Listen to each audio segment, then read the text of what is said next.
বাইশটা ইসরায়েল চেষ্টা চালিয়েছিল ইরানকে পরাজিত করতে, এমনকি ইরানের ব্লকেড ভেঙে হরমুজ প্রণালী দিয়ে তারা একটা সফল অভিযান পরিচালনা করতে। তবে এই মুহূর্তে সবথেকে গুরুত্বপূর্ণ নিউজ হচ্ছে এই অভিযান পরিচালনা করতে যে ইসরায়েল তাদের বড় ধরনের ক্ষতি ডেকে এনেছে। এমনকি তাদের অগ্রগামী দুইটা বৃহৎ জাহাজ, পণ্যবাহী জাহাজ, সেই জাহাজগুলোকে ইরানের আইআরজিসি বাহিনী গ্রেপ্তার করেছে। কতটা সতর্ক এবং শক্তিশালী অবস্থানে রয়েছে হরমুজ প্রণালীতে ইরানের এই আইআরজিসি বিপ্লবী বাহিনী, সেটা আরও একবার প্রমাণিত হলো।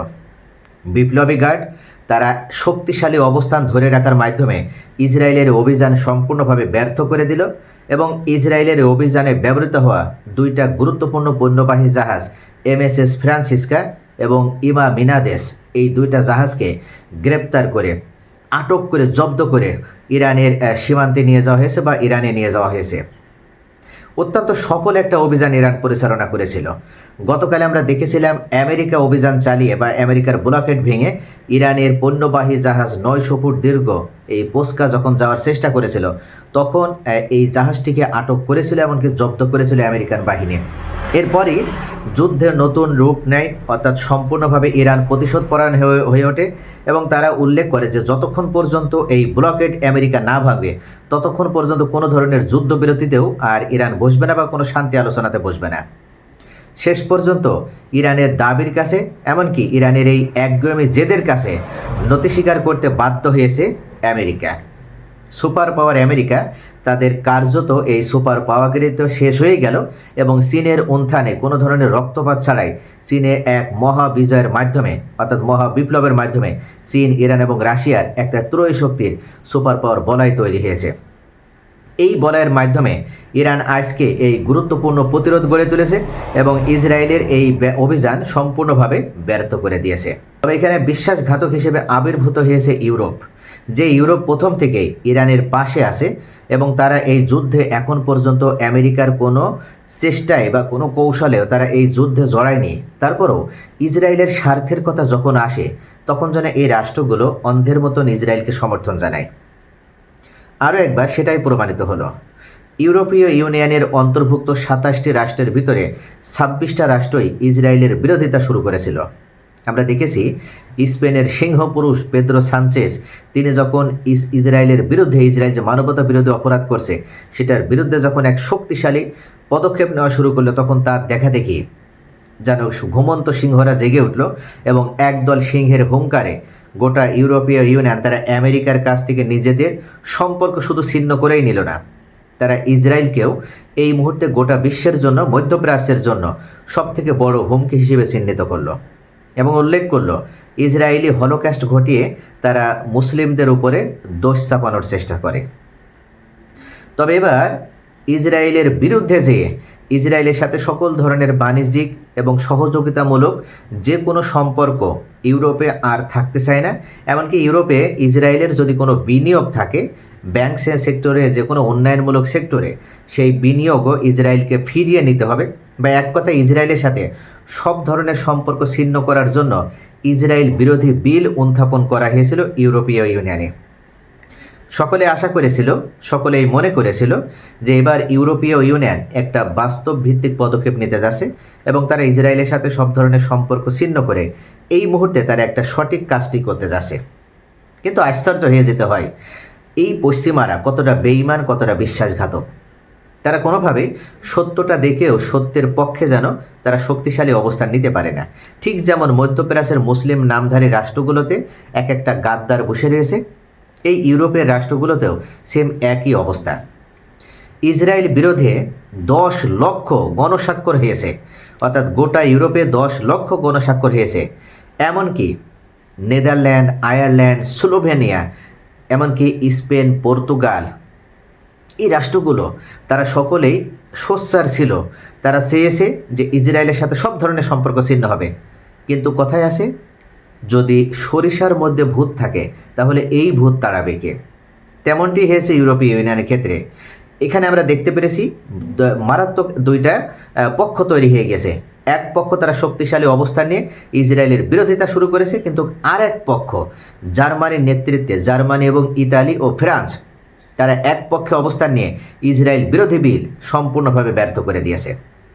এই বিশ্বাসঘাতক ফ্রিডরিখ মের্জ, জার্মানির এই চ্যান্সেলর, তাদের যে পররাষ্ট্রনীতি, সেই পররাষ্ট্রনীতিতে ইসরায়েল ফার্স্ট, এটাই মূলত তারা আরও একবার প্রায়োরিটি প্রদান করলো এবং এই ক্ষেত্রে তারা সঙ্গী হিসেবে এবার ইতালি, ফ্রান্স এবং যুক্তরাজ্যকেও পেয়েছে।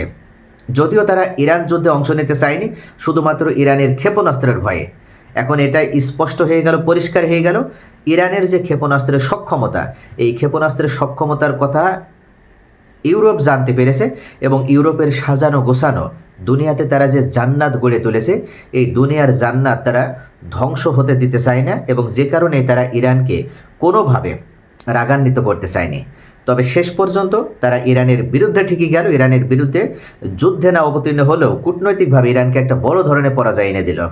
সকলে আশা করেছিল, যেহেতু ইরানের পররাষ্ট্রমন্ত্রী আব্বাস আরাকচি গত পরশু দিন অর্থাৎ দুদিন আগেও তিনি ইউরোপ সফরে ছিলেন এবং ইউরোপ থেকে একটা সফল সফর শেষে মনে করা হচ্ছিল এই যে ইসরায়েল বিরোধী যে বিলটা উত্থাপন করা হবে, এটা এক প্রকার কোনো ধরনের বিরোধিতা ছাড়াই সকলেই এই বিরোধী বিলের পক্ষে বিপক্ষে ভোট দেবে, পক্ষে ভোট দেবে এবং ইসরায়েল বিরোধী বিলটা পাশ হয়ে যাবে এবং ইসরায়েলের সাথে সব ধরনের সাহায্য সহযোগিতামূলক সম্পর্ক, বাণিজ্যিক সম্পর্ক থেকে ইউরোপ বের হয়ে আসবে।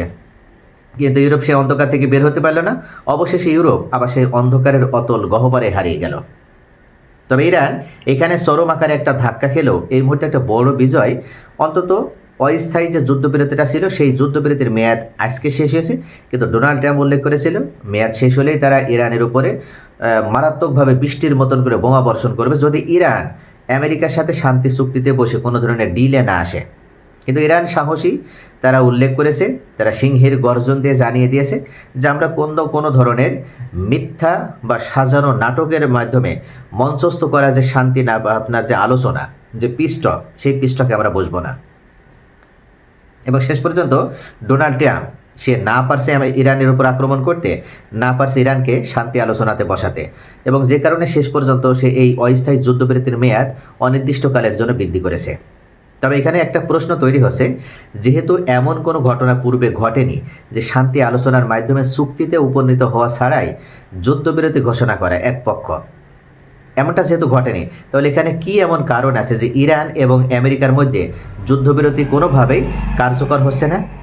এখানে এক নম্বর কারণ হচ্ছে ইরান তারা পারমাণবিক যে কর্মসূচি পরিচালনা করেছে সেটা শান্তিপূর্ণভাবে তারা বারবার উল্লেখ করেছে।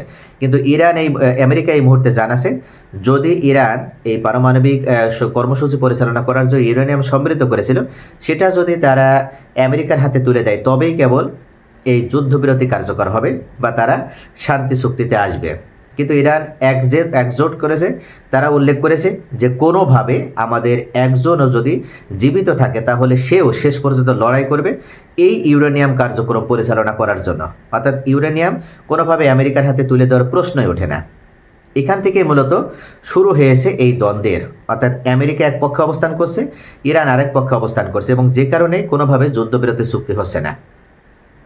আরও একটা গুরুত্বপূর্ণ বিষয়, হরমুজ প্রণালীর বিরুদ্ধে এই মুহূর্তে আমেরিকা একটা শক্তিশালী ব্লকেট তৈরি করেছে, যে ব্লকেটের মূল উদ্দেশ্য হচ্ছে ইরানকে অর্থনৈতিকভাবে পঙ্গু করা এবং এখন পর্যন্ত ইরান থেকে একটি জাহাজও আর এই ব্লকেট বের হয়ে যেতে পারেনি, এমনকি আর আসতেও পারেনি ইরানের বন্দরে।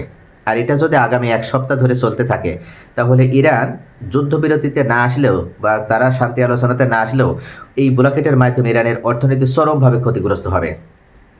খনি থেকে যখন তেল উত্তোলন করা হয় সেটা একটা কন্টিনিউয়াস প্রসেস, কিন্তু আপনি যখনই কিছুদিনের জন্য তেল উত্তোলন করতে পারবেন না, উত্তোলন করে তো লাভ নেই, আপনি তো তেল রপ্তানি করতে পারছেন না।